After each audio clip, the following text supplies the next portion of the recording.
oroimenaren aldeko harrotasuna eta borrokaren egunaren komunikatua, Bilbo 2025. Ekainaren 28an kalera irten gara berriro, harrotasuna politikoa dela eta beti izan dela aldarrikatzeko. Gaur, inoiz baino gehiago, oihukatzen dugu harrotasuna ez dela festa bat, protesta bat baizik.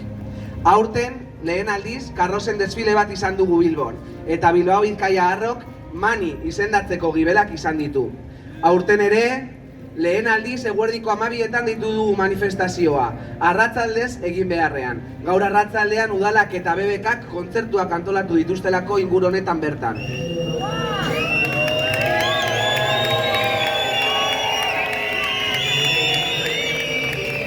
Berriro ere, bazterretara bota gaituzte Bilbo parke tematiko bat bihurtzeko.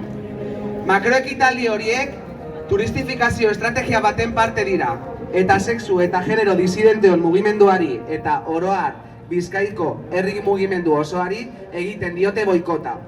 Instituzioek eta klase burgesek praida sustatzen dute erakargarri turistiko gisa. Sexu eta genero disidenteon mugimendua ikusezin bihurtzen dute, turistentzat egokituta dagoen hiri anitz baten irudi faltsuaren alde. Diskurtsoa despolitizatzen dute, publiko orokorrari erakargarrikagoa egiteko. Aldarrikapen fokua marka eta babesleetara leku aldatzen dute. Gure bizitzak merkantilizatzen dituzte.